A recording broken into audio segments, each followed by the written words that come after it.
Okay. Hello, everyone. My name is Patricia Davidson, and I'm the Vice-Chancellor of the University of Wollongong. And it's my great pleasure to introduce Lisa Jackson Pulver from the University of Sydney, who's going to provide us with an acknowledgement of country. Thanks so much, Lisa. Good afternoon, everybody. It's lovely to be here. We're all on lands of Aboriginal and Torres Strait Islander peoples. There's not a part of Australia that's not been known, loved, and nurtured since time began, 60,000 years plus some. We all belong to this great nation now. We all have a role to play. We all call this place home. And as a part of that, we have many obligations, rights, and responsibilities. And one of those responsibilities is always to pay respect to the people on whose country we come from. So on behalf of all of us, I pay our collective respects to traditional owners, to custodians, to those of the past, the present, and those emerging. Thank you. Thank you so much, Lisa. And it's my great pleasure to be able today to give you a little bit of a background of OzSAGE and also introduce you to our amazing panelists. So OzSAGE is a multidisciplinary network of Australian experts from a broad range of sectors relevant to the wellbeing of the Australian population during and after the COVID-19 pandemic. And we're really interested in assisting the safe opening up of Australia. I really want to acknowledge the leadership of Professor Raina McIntyre, the head of the Biosecurity Research Program at the Kirby Institute, who is our fearless leader. We aim to be an additional resource for federal and state governments, opposition, business, community, and non-government agencies in Australia. We formulate independent advice on public health, health systems, and other policy matters relevant to COVID-19 control with diverse and multidisciplinary perspectives. Our decisions are underpinned by the best available evidence, data modelling, and other research to inform the choice between policy and alternatives. We are guided by the values of respect, diversity and inclusion, justice, equity, transparency, authenticity, compassion, and solidarity. We use the precautionary principle, ethics, real-world examples, and understand that recommendations may change over time as evidence emerges or needs change. And indeed, the focus of our conversation today has changed rapidly since we first planned this conversation. It's my great pleasure to introduce you to our stellar panelists, who are all active contributors to OzSAGE, and some whose faces will be very familiar over the pandemic from their frequent media presentations. I'd like to welcome Professor Margaret Hellard, AM, Deputy Director at the Burnet Institute. You've already had a chance to meet Professor Lisa Pulver Jackson, and she's Deputy Vice-Chancellor, Indigenous Strategy and Services at the University of Sydney. Professor Richard Holden, Professor of Economics at UNSW, and I commend today a piece from him in the Sydney Morning Herald about our vaccinations in children. It's also fabulous to have Dr. Kalinda Griffiths with us, who is from the Centre for Big Data Research in Health at the University of New South Wales and Deputy Editor of the Health Promotion Journal of Australia. It's also fabulous to have Nigel Oakey from the private sector, who is Managing Director of Be Our Guest Holdings, and anybody who's been to Western Australia will know all about Dome Coffee. And now it's my great pleasure to introduce you to our moderator for today's session, Laureate Professor Nick Talley, Distinguished Laureate Professor and Pro Vice-Chancellor, Global Research from the University of Newcastle and Editor of the Medical Journal of Australia. Over to you, Nick. So thank you very much. It's a great pleasure to be here. I'm looking very forward to the conversation and seeing what the experts think about opening up Fortress Australia. And I'm going to start with Professor Margaret Hellard, who's one of our expert modelers in this country, real expert. And I'm going to just pose a few questions to her to begin the conversation. So, Margaret, you know, things are going pretty well, aren't they? I mean, cases are going down in New South Wales and Victoria. The vaccine rates are very high. Many people are telling me, look, it's all over. You know, we're finished. There's not much to worry about. We should just open up and just see what happens. And I guess I'd like to ask you two things. Why were the models somewhat more pessimistic than perhaps the reality right now? Because the models were predicting perhaps we'd have more cases and more problems. And where do you see things going with opening up in terms of the modelling? Thank you. So thanks, Nick. And it is really, really pleasing to see that case numbers are falling in Sydney and Melbourne, or stabilising in Melbourne. So that's the first thing. And I think I'd say people often ask me this question, how come the model has got it wrong? And I often say, have you actually read the models? And so that is always my first thing, because if you have a look at, say, some of the models that we and others have done, is that there's these critical issues of the assumptions we put in, as in what's the vaccination level going to get to? And I've got to say that most of us did not predict that we would get to 95% vaccination. I think that's looking like a realistic possibility for people above the age of 18 or even from 11 up. And that gives us a protection that I think we were not expecting to have. And that gives us some optimism that cases may continue to fall. But the reality is we're not sure. And there's a series of reasons for that. We're probably in this absolute sweet spot at the moment, Nick, where with the vaccination levels are not only high, but they're recently high. So that level of immunity from the vaccines is at its peak effectiveness. And we're not got waning immunity at the moment. Also, with New South Wales, critically in Sydney, was put in an area where there was a lot of cases. And so you've probably got potentially a cluster effect as well. It doesn't mean, though, that cases will not continue to fall, but it doesn't mean with certainty that they will. And so it's really important from my perspective that we sort of don't go into a set and forget mode, that we've got it covered and have hubris about what's been achieved. Critical for me is that we need to sort of continue testing and making sure that people are aware that even if they're vaccinated, they get tested. Our models and other people's models constantly show the importance of high levels of testing, even in people who are vaccinated, to then ensure that they quarantine appropriately during that period. So that's critically important. Another kind of critical important is that the test, trace, isolate, quarantine continues. It's a really important tool. And the behavioural factors, even as we open up, we know we need to be really mindful of things that are not big imposts. So when we look at modelling by ourselves, the Doherty Consortium, of which we've contributed modelling, other models, just to open up, or if we look overseas, that people tend to cherry pick, but if you look overseas, mostly you need some level of still ongoing public health response. So critically important, it's not a set and forget, but it's responsive to what's going on. We may continue to have cases fall, but we may plateau. And it's hard to know. Sydney maybe just have got themselves to that area where it doesn't, but it might be that there's outbreaks occur. The models would suggest it'll continue. As we open up our borders, we need to be really mindful of that. And so again, it's not a set and forget and just open up. We need to be thinking, where are people coming from, whether they're vaccinated.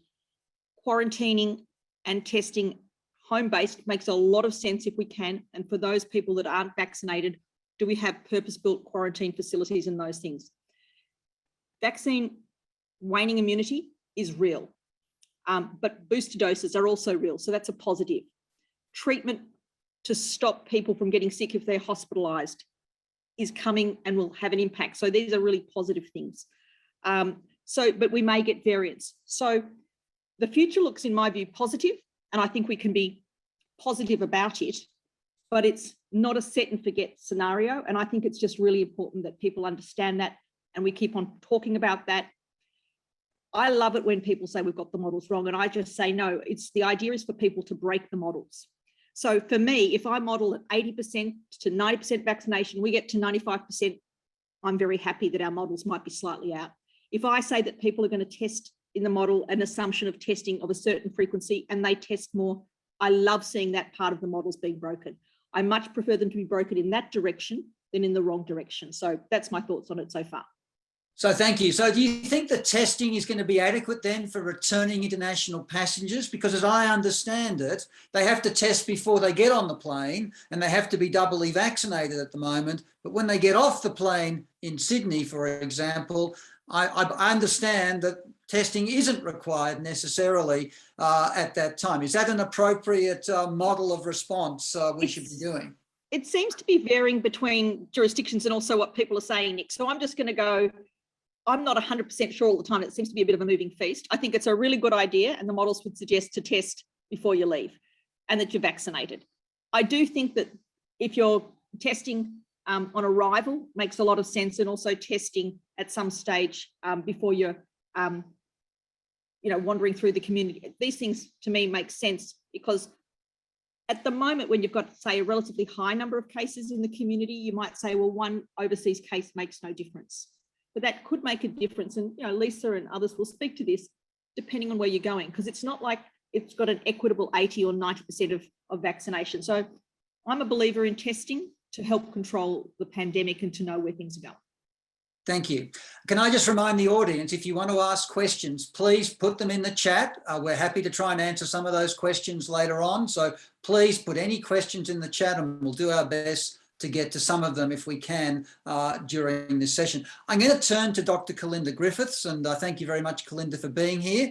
What about equity of vaccinations and opening up an equity? Are there issues around this still? I mean, isn't the vaccination rate just very high everywhere, or is that not the case? Yes, so there are a number of critical considerations regarding equity when the borders open up, as not all people in Australia are going to be impacted the same. The COVID pandemic has identified major gaps in services in workforce for support for particular population groups across the country. And there are barriers that impact people who may not have adequate access to all the same access to support to access healthcare services as those living in inner regions or cities. And this includes elderly people, people with disabilities, culturally and linguistically diverse populations, as well as Aboriginal and Torres Strait Islander people. And there are also individuals who cannot get vaccinated. So either at this point in time, and that's for people or children under the age of 12 years, as well as for those who have acute major medical illnesses, and also for those people who can never get vaccinated as well. So those people who have had anaphylaxis from a COVID vaccine. These groups all have different risks and all have different needs when it comes to responding to outbreaks in Australia. So I guess while most of these populations are recognised as priority populations, the risk of opening up means that those who are already at greater risk, whether due to pre-existing health conditions or because of access issues to health services, are going to be impacted the greatest as well. This includes lower levels of vaccination rates. And we also need to recognise that COVID not only impacts people's health, but it also impacts people's lives more generally. So a United Nations report back in April 2020 first described the issue that the progress of women in society was regressing. It described compounding economic impact, so women taking on more unpaid care work, increases in gender-based violence as well. And these issues were reflected in Australia by a report by the Grattan Institute about a year later. So women in Australia have lost more jobs than men, 8% versus 4%, and they take on more unpaid work. They're also less likely to get government support because they're already in casual positions and not eligible for job seeker as such. So I guess the key considerations here require us to address COVID through an equity lens. And we know who needs support and where there's work to do better to support these populations who need it most. So there's no doubt there are still quite large at-risk populations, even some who are vaccinated, who are clearly not adequately protected. Obviously unvaccinated populations for whatever reason, including some populations like children who at the moment anyway, can't be offered a vaccine. So yeah, it's not over, I guess, if that's the case. Well, what about opening up? Are we worried about any other issues if we open up? Like what about, you know, new variants? Is that something we should be worried about at this stage, do you think? And what about this waning immunity issue? I'm always asked, does that mean we're going to have to get boosters every 6 months for the rest of our lives? This gets asked every time I raise the issue. So what do you think about that? Yeah, so I think it is worth knowing that I guess there is ongoing continuous evolution of the virus that leads to SARS-CoV-2. And this means that any developments in the variants can move quite quickly. And we can all safely assume, I guess, that the current variants will continue to evolve and adapt. And we've seen how much things can actually change with different variants. So we saw what happened as we moved from Alpha to Delta and the changes across that. So our understandings of the impact of these variants will also align with those changes. So I guess as they evolve and adapt, so too will our knowledge around that. When it comes to waning immunity, we know that a paper was published in Lancet in September this year that described waning immunity from the Pfizer vaccine. And they showed that there was antibody decline at 12 weeks and at 6 months. And this indicated the need for a potential booster shot. As the research kind of moved forward in that, it was found that booster shots strengthen the body's response against the virus, so boosting those antibodies. The good news is that the booster shots are available in Australia as of today for people who are eligible, primarily those who have had both vaccines at least 6 months ago and those who are over the age of 18.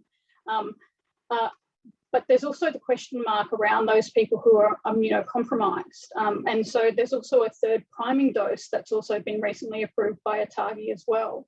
And this is different from the booster shot, but it supports those people who require assistance in getting their antibodies up. And so this includes people undertaking chemotherapy, as well as with existing health concerns. And I guess as time goes on, like with all emerging diseases, and their respective emerging vaccines and treatments, it will all progress when the research comes through. There has been discussion about future boosters, so booster 4 as well, but we're not going to know that until the time comes. So thank you. I'm going to move on to Mr. Nigel Oakey now from Western Australia. And Nigel, you're in a unique position almost in Australia. I mean, COVID-free and living normally. How do you see that state's response to opening up, and how does business feel about all of this? Yeah, look, it is quite extraordinary to be living effectively in one of Australia's remaining COVID-free states. There's been a lot of mudslinging about states deviating from the so-called national plan. I think at the end of the day, COVID is dynamic and different states have ended up in different positions. So the fact that WA has an opportunity to take quite a pragmatic approach, I think makes a lot of sense. There's people here talking about it basically like landing a plane. Every state in Australia is now trying to land its plane. Some have been injured in flight. Some are flying on one engine. Some have lost some basic controls, but everyone's trying to land. I think WA is looking at it from the perspective of, well, the aircraft's intact. Lives and livelihoods have been maintained. Rather than sort of managing our way through an emergency landing, why not have a routine landing and see if we can preserve, what we've got? And I think that comes from the perspective of, in many sense, if you just look at the national plan guidelines for 80%, that's mask wearing, that's capacity limits and so forth. If we in Western Australia were to implement those things at 80%, everyone else's opening up effectively becomes a version of our shutting down. So I think it's really smart pragmatism. It's an opportunity to say, can we kind of skip that step? Because capacity restrictions and so forth have an impact, maybe not on lives, but they certainly do on a whole range of livelihoods. And so I think it's just playing it smart. But Nigel, doesn't business just want to open up today in Western Australia? Isn't there frustration about the businesses not being able to open up, or is in fact that not the approach that should be taken? Some certainly have argued things should just open up now. So how does business feel about that? Sure, and look, if you read the headlines in the Australian, you'd think it is frustrated. People are frustrated. We're being called the lonely state and so forth. But I think how business feels about it really depends on who you are. So If you run airports, if you run CBD hotels, if you run tourism businesses that have been reliant on international customers, you're not going to be happy, and perhaps justifiably so, that you're going to wait for a few more months. The next group I think are interesting, and I don't want to label them as sort of the big end of town, but these are the larger businesses in Australia and Western Australia, from utilities to mining companies to perhaps media businesses who are represented by peak bodies like the BCA. A lot of those businesses are actually quite COVID agnostic. You know, if the state was to go into further restrictions or into further lockdowns, business as usual could continue. And so maybe that level of a whole chunk of businesses, not all of them being agnostic, they're therefore just inclined to open up, to want to open up. The third group, though, I think are the really critical ones. And I think just as we're now talking about COVID as being a disease of the unvaccinated, I think we've got to acknowledge that in economic terms, it has and risks continuing to be a disease of the small to medium-sized enterprise. These are, you know, our nation of shopkeepers. 60% of Australians are employed in SMEs, and they are the ones that have been on the front line in economic terms and continue to be so. And I think they are the most voiceless, but they are the most vulnerable. They don't have the level of working capital or access to liquidity that larger companies have from the public markets. And so if we adopt measures that are going to threaten their livelihoods, then I think there's a real risk. And it doesn't take a lot. Take a practical example of a cafe or a restaurant operator discovering a team member or a customer is positive and having to put the whole shift, or say the chef that cooks all the food, into isolation. That small business could be closed for a fortnight. And in a time where government support is coming off and people are just stressed generally, I think we're actually entering into a real risk point for small to medium-sized enterprise. And to that extent, I think the Western Australian approach protects those people who are most vulnerable running our small businesses of Australia, of WA. So that does suggest perhaps small businesses in the rest of the country may have some problems going forward if case numbers start to rise and businesses get affected by this. Now, you've also, Nigel, had some experience in arriving in Australia during the pandemic, coming and going. So tell us, what are your thoughts about arrivals going forward to reduce risk to the country? Yeah, look, this became something I was particularly interested in. I've sort of spent half my life in Hong Kong and half in Australia, and it sort of became a fascinating study to see how the two are playing out. And I suppose the big disappointment for me, you know, I'm in the food business and we run by a set of principles called hazard analysis and critical control points.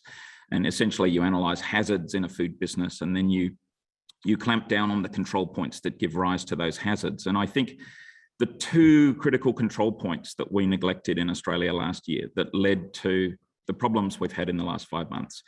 The first was a failure to test on arrival, and the 72-hour in advance thing is fallible. The second is isolation of known positives from general quarantine.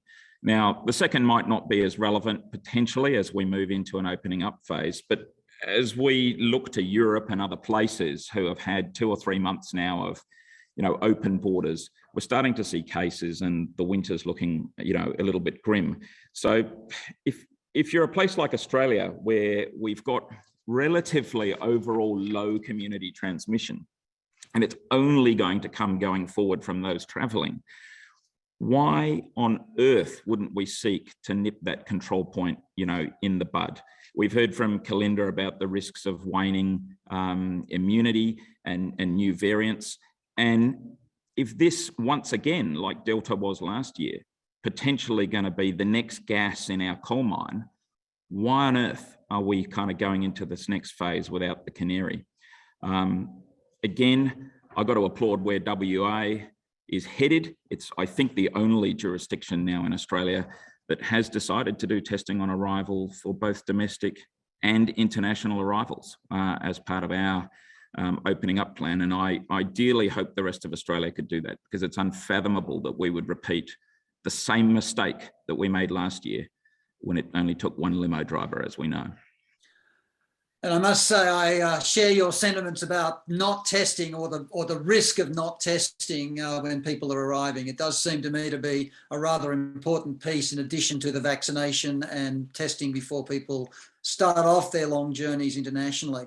Well, look, let me turn now to Professor Richard Holden. Richard, I want to ask you more about the economy, actually, and a few questions around this. So the first one is, do you think it's going to be politically ever possible in the future to shut down again? We've had all these shutdowns over the last year or 18 months, which have been very disruptive. Business has been very unhappy about it, of course, as you would expect.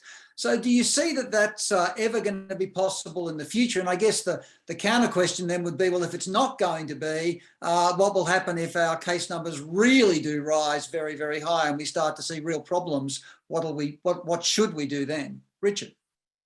Well, that's a really important question, Nick. I think it's certainly going to be politically challenging, and that may turn out to be impossible. I think certainly as the national borders reopen and we see the rest of the world also moving in this direction very strongly, it's going to be very hard to sustain a kind of, national lockdown, if you like. There may be, as even the New South Wales Premier has suggested, there may be sort of very localised lockdowns of maybe an LGA or something like that. But it's hard to see that. But that raises exactly the question that you point to, which is, how do we, given that that's probably the hand we're being dealt, what do we do? And we've really got to throw everything at it to make sure that we don't have very significant outbreaks. And we've already had a discussion today about, testing on arrival and a range of other measures. It means making sure vaccines themselves are extended to, as much of the population as possible. It means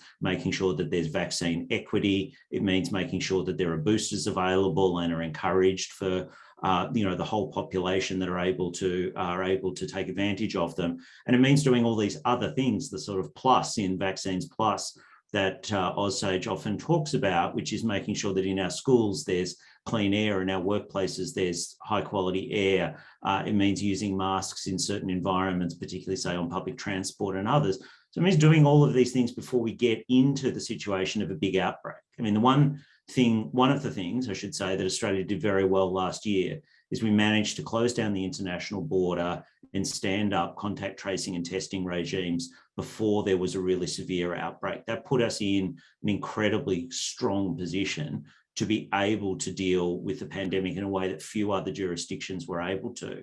And one of the lessons of that is if you get ahead of it and you prevent an outbreak, you have many more options available to you. And any economist worth their salt will tell you that option value, the ability to take different paths going forward, is hugely valuable. And we don't want to cut off that option value. So that sounds very reasonable, but I know there are some economists who've argued, why do we ever lock down? And in fact, why bother locking down? Just let the economy run and we'll deal with the cases and the hospitalizations in some fashion or another, and everything will be fine anyway, as long as you keep it open. Isn't that true? We just keep open, it'll be fine, even if our case numbers are huge and our hospitals are falling apart. Won't it be okay? There's actually an incredibly small minority of economists who've held that position. And there was an open letter that was organised by three colleagues of mine and myself from the University of Melbourne and from George Washington University, where the Australian academic economic community really came together early last year, in April last year, and said, look, the best way to take care of the economy is to take care of the public health measures. And that's exactly what Australia did, and it turned out very well for Australia relative to other countries. I think there's two things of let's forget the theory, let's look at the evidence. There's the sort of broad macroeconomic evidence. If you look at countries that have had the best public health outcomes, they've also had the best economic outcomes. So you can look at Australia, but you look at basically all the countries around the world. The ones that have had the best public health outcomes have tended to have very strongly the better economic outcomes. And then there's the really micro level, high quality causal evidence that says, okay, what proportion of the reduction in economic activity was due to the lockdown measures or shelter in place orders themselves and what was due to things like fear of the virus. And two very distinguished economists, Chad Severson and Austin Goolsbee at the University of Chicago, did a really in-depth and very large-scale study using data on over 2.2 million businesses and using movement data in the US, where they're able to take advantage of a kind of natural experiment. We have many places within the US that are multiple, they're sort of two cities, but one economy, one local economy. And those two cities sometimes had different county level public health orders. And that provides a kind of fully randomized natural experiment to get at that. And what they found was that between 92 and 93% of the reduction in economic activity was due to fear of the virus, and only 7 to 8% due to the lockdowns themselves. And I think that's incredibly powerful evidence consistent with the other more macro evidence we have. The people are very rational. When there are large numbers of cases, when a lot of people are dying, they don't want to get infected. And so they don't want to go out of their house. They don't want to go eat at a restaurant. They don't want to go get a takeaway coffee if they can avoid it. And it's really making sure that people aren't subjected to that fear that is the most important thing. And so to the people that said, let's throw the doors open, that's the best thing for the economy, I think the evidence is just overwhelming that actually quite the contrary was true. And so we need to potentially make sure we don't make the same mistake this time around as we open up. We need to make sure that there are sufficient protections in place so that that indeed that the bad scenarios are unlikely, at least for the economy and also for health. So thank you very much. I'm going to turn to Professor Lisa Pulver-Jackson now to talk about vaccine equity. And Lisa, you know, we've heard that there are issues around vaccine equity and problems with this in indigenous and other populations potentially. How do we address this? How do we drive that away? Because it's so important. The vaccine rates are very, very high for the protection of the community. Yeah, it is. And we have a lot to be proud of in Australia. I think that in some cases, we rejoice the fact that we're up at 80 and 90 and beyond %. But the reality is those numbers reflect an aggregated data set. In other words, you put all of the communities together and you find out what the average is, and that's where you're getting it. You're still not getting to those communities that are most in need, most often overlooked, most vulnerable to this disease. So in some communities, you've got single-digit figures and young double-digit figures. We're looking at data at the moment in northwestern New South Wales, and we're seeing a very different picture to what you find on the northern suburbs of Sydney, if only we could do it. You're looking at data at the moment in far north Queensland, and we know that the neighbour, the near neighbour and family neighbour of us, which of course is Papua New Guinea, has got a vaccination rate of anywhere between 1.8% to low teens. So that presents some real issues for us. And I think if we are to get over this and to move into a next stage of COVID resilience, we have to make sure we leave no one behind. And that means that we have to get cracking with some best practice community type interventions. And some of the best practice models that we've witnessed in this outbreak have been where community workers have knocked on doors and said, hey, I've had my needle, Aunt. Have you had your needle? Why haven't you? Let me answer some questions for you. Because the thing that seems to be repeating is that people are taking on board misinformation. They're taking on board information from sources that are not as reliable as they could be, without necessarily having an opportunity of being able to talk to somebody about what the reality of having a double vaccination shot means for them and for those who are also vulnerable and at risk. So the best way for us to move through this, as you say, Nick, is really to ask community, what do you need right now to be able to drive your vaccination rates up? And most communities will tell you. And a lot of that is around human resourcing, who knows what they're doing to be able to knock on doors and bring the vaccines to the people in most need. What about vaccine misinformation? I mean, how it hasn't played a huge role in Australia because our vaccine rates overall anyway have been remarkably high, but there's still a group, certainly I know people who've been influenced by all sorts of misinformation, and they talk to you about this, but very hard to convince often that indeed they're misinformed, that they've been misled. For for various reasons. Who knows why sometimes some of these people bring these issues up. But regardless, that's the case. So how do we battle that further? Because, you know, the higher the vaccine rate, even well above 95%, the better off we're all going to be, arguably. Absolutely. We will be better off. There's no argument with that. But I do take issue that there is a lot of misinformation out there, a ton of it. It's just that many of us are not taking that on.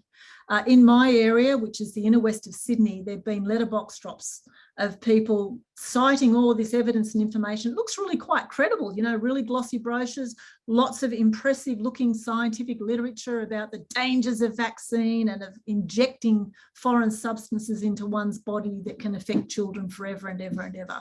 So a lot of it is out there. Most of us choose not to take it on, but there isn't a really good way of being able to go against it. So recently in the Aboriginal community, there has been a significant amount of misinformation and downright strange ideas being perpetrated. And it's taken a number of very strong Aboriginal community leaders to stand up and say, stop, that is not correct. And one of the leaders is a wonderful man called Pastor Ray Minnicon. And he got up and he recorded a video that basically said, this is not about the devil. This is not about injecting something in your body that will track you. You will not become magnetized or attracted to 5G towers. What this is, and I mean, these are real fears. People are worried about this stuff because people they trust are telling them.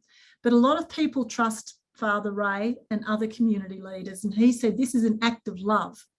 It's an act of love for you to get the vaccine and then to tell people why you had the vaccine. It's an act of love to escort others to get the vaccine or to mind the kids if they have to go to the vaccination centre without the kids. It's an act of love for future generations, for the young ones to protect them, and it's an act of love for the older people and those who are crook.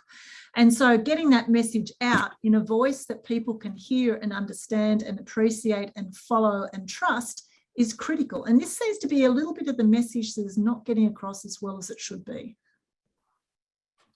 Thanks, Lisa. That was a very clear explanation, and the importance of community and community leaders in driving health outcomes here that will matter, including vaccine uptake. So thank you for those comments. I'm now going to turn it to questions and answers. And one of the questions that's come up in the chat that I'd like to flag with the panel, and I'm going to ask Margaret to comment first, and perhaps Richard, if he'd like to subsequently, is about vaccination in children 5 to 11 and the issues around this. As you may know, the CDC in the United States and the American Academy of Pediatrics have strongly endorsed vaccination for children 5 to 11. But here in Australia, there's actually a significant debate about this. And there are a number of prominent paediatricians arguing this isn't necessary at this time, we should wait for a period of time to see what happens. And we shouldn't be necessarily vaccinating younger children. Others, of course, feel quite differently. So I think people understandably may be confused and concerned, particularly if this does get approved in the short-term future, which it seems likely at this stage. So Margaret, what are your thoughts about vaccinating children, and why would you do that when the rate of COVID serious infection, serious illness is really very small in younger children? Thanks, Nick. Look, I actually think these things are very reasonable to debate. And I think so I don't actually have a problem with people having a conversation about them. I actually think one of the biggest problems with COVID is we haven't had sensible conversations about what I call critical issues. And I'm going to throw one in there later to come back to, as in what's an acceptable number of deaths a year from COVID is never discussed. Similarly with children, because it's a balance of risk of, you're weighing up things. And I don't actually think we have clear conversations about these critical issues in many areas of COVID. So for me, it is a reasonable discussion to say the balance of risk. There is a balance of risk of a child getting sick from COVID and having a significant illness against the balance of risk of a child getting sick from a vaccine. And that is a thing that we discuss all of the time.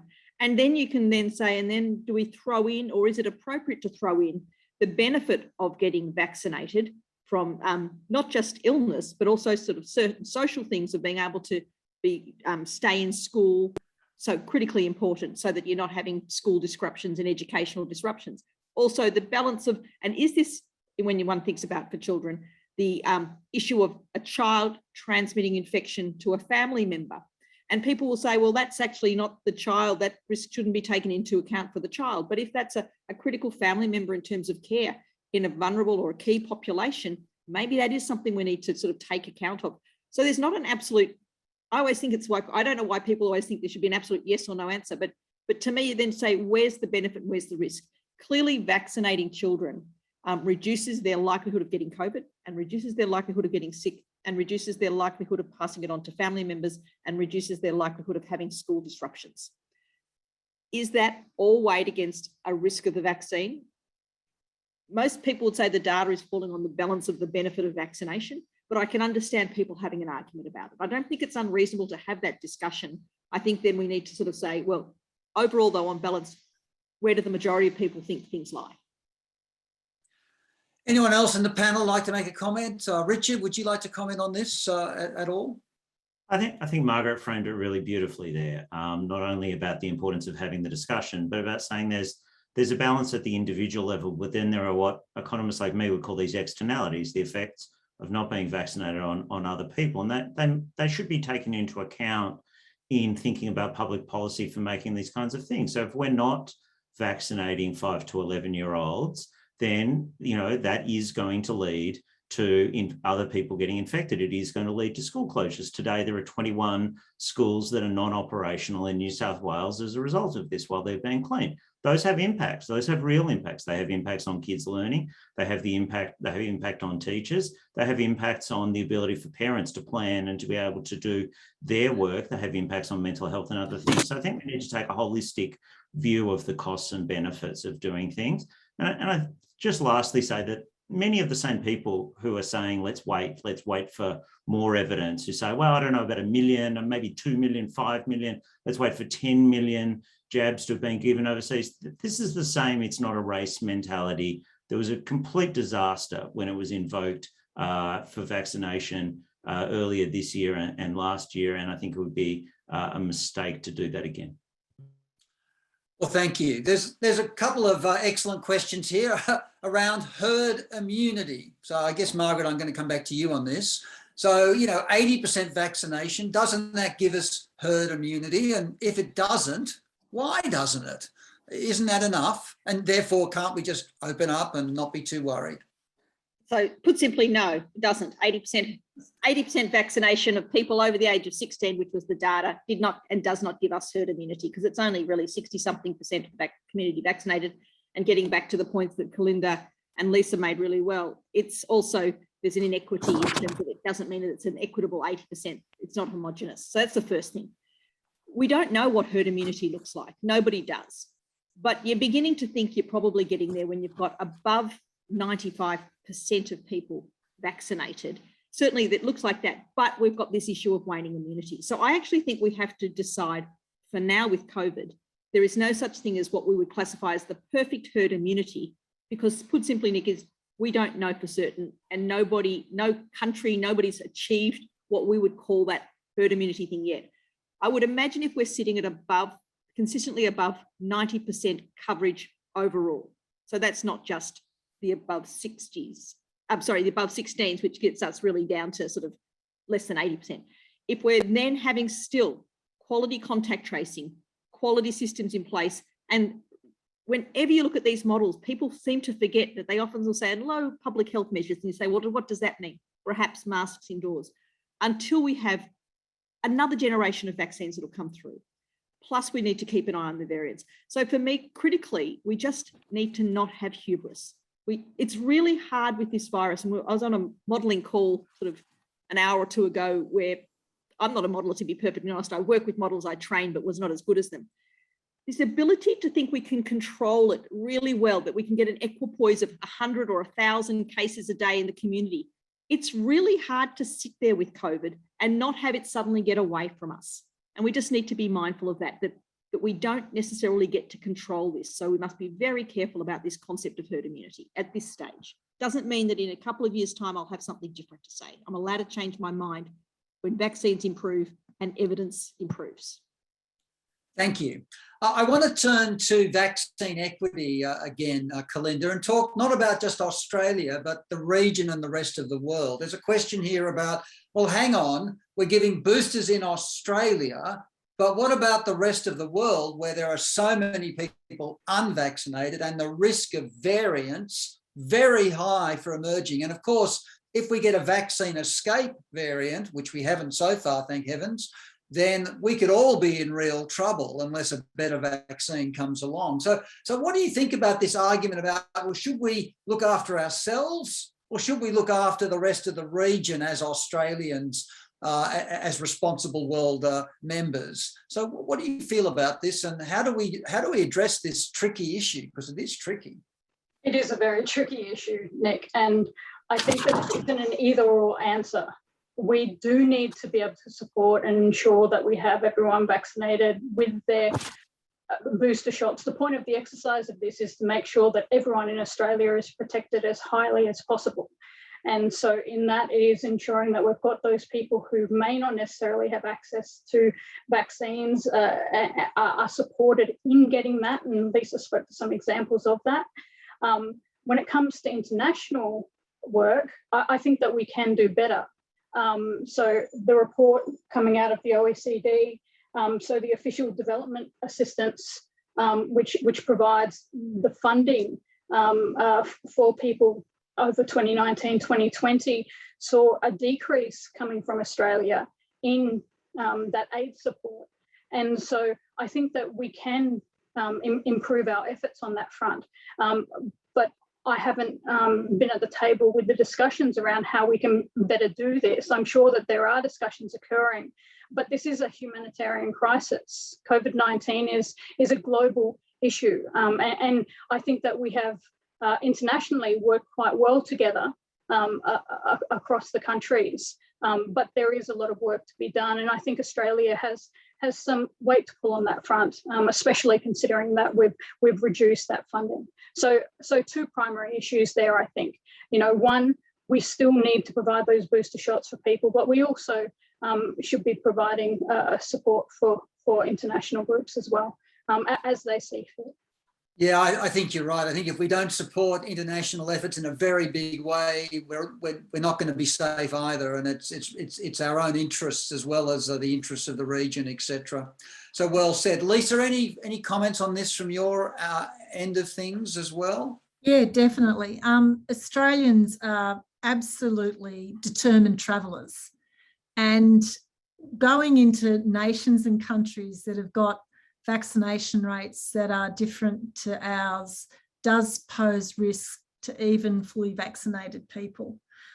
We do recognise that we absolutely have to do our bit to support the world stage, and we certainly have got some fabulous facilities here to be able to make vaccines and to distribute vaccines. So I'm with Kalinda. I think we really need to start recognising that we can look after our own population and being part of a responsible nation in a world that's absolutely exhausted. Everyone is exhausted from this.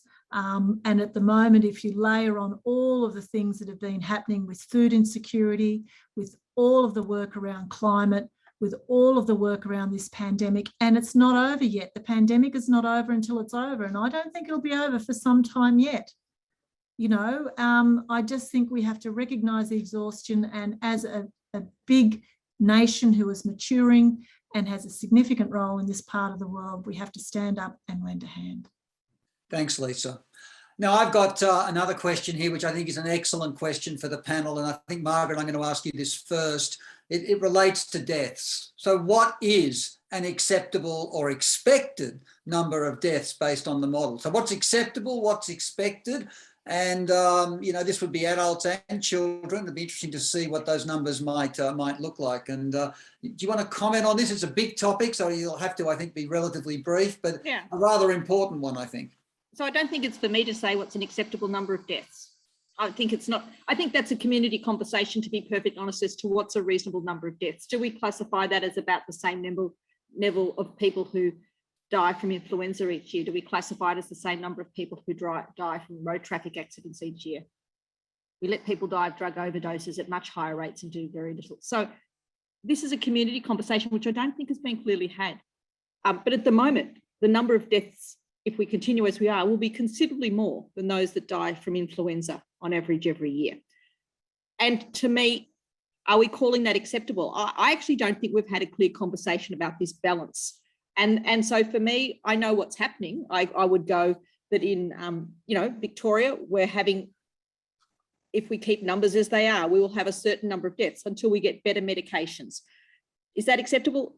I probably come from a background of saying I would prefer deaths to be closer to what we would have as deaths due to influenza, but is that for me to decide, or is that a community discussion? I at least would like there to be a clear discussion with the community so that there's an understanding of when we say, oh, well, we're not going to impose any more restrictions, we're not going to do this, we're not going to do that. Well, even if we have a high number of deaths, we need to have that conversation, because when we point to the UK, really high numbers of deaths. We constantly use the UK as our reference mark. I've never understood why. Really high numbers of deaths, which I would classify as unacceptable. My thoughts. And let me ask Nigel. Nigel, what do you think? I mean, what from a community point of view, what's acceptable, or is any death acceptable in this situation that's potentially preventable, I guess? I guess I feel a bit like Margaret. It's hard for an individual to even begin to comment on that one. It's the ultimate ethical dilemma, isn't it? Look, I spend my days in cafes speaking to hundreds of people, and I think I think most people think, to the extent that there is an opportunity to reasonably avoid death in any form, then that should be pursued. I guess it then beyond the sort of pandemic phase into the endemic phase, I think that's when maybe some of those questions become a bit easier, because a bit like the flu and perhaps other sort of conditions in the community, there becomes a general level of acceptance. I think right now it's a really fractious and sensitive issue, and at this stage in the pandemic, I think every death prevented is a good deed done. Thanks, Nigel. So look, I'm afraid we've run out of time for more questions. There are more questions and we just don't have time to reach them. I've been asked to say a couple of words about bringing it home, a few comments so that I've take away from the panel's discussion. So I'll do that very quickly, and then I'll hand it back over to Trish to finalise and wrap this up. So look, my personal take on this is, listening to the panel, is we do need to open up, of course. Of course we must open up, it's essential, but it needs to be careful and judicious. And we need to be really sensible about this. And if we're not conservative enough, there are high risks for all of us, not just risks to individuals, but risks to the economy as well, that we face. And the panel, I think, has illustrated those points rather well. There's no doubt the high vaccination rates are fantastic. We are so lucky from that point of view. I wish they were even higher, but they are overall remarkable. They've made a huge difference. But we can't forget the unvaccinated groups, or the groups that are vaccinated that remain at risk for whatever reason.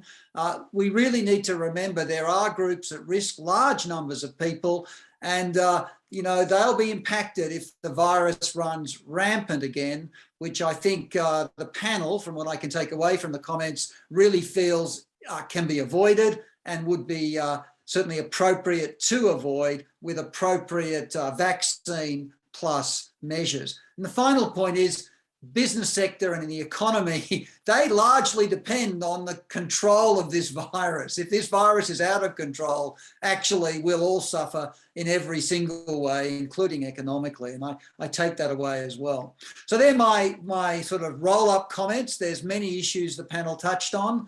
I think it was an excellent discussion. I want to thank the panel for really a very clear and an important set of comments. Trish, I hand it back to you. So thanks so much, Nick. And I'd also like to thank the panelists for a very inspiring and intellectually challenging conversation about where we're at in this pandemic. I think the key takeaway messages for me that we're still in a very dynamic and labile situation. And even though we're doing okay in Australia, we're really facing a global human health crisis. I really will take Margaret's comments very to heart. You know, we just can't set and forget. So as we're coming out of this pandemic, as we're unlocking Fortress Australia, we have to be very mindful and continually evaluating the situation. I'd just also like to thank everybody for joining the panel. We've taken a note of the questions and we'll be writing up a summary of this discussion. And if your question wasn't answered, we will try and address that in the summary. And also, I just really wanted to draw people's attention to the OzSAGE website, www.ozsage.org.au. For some really up-to-date information that has been widely used as we start to open up. OzSAGE.org.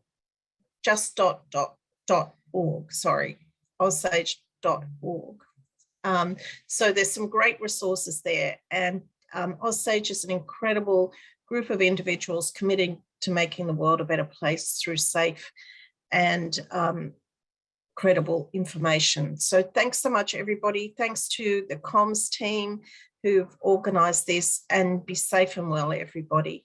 Thank you.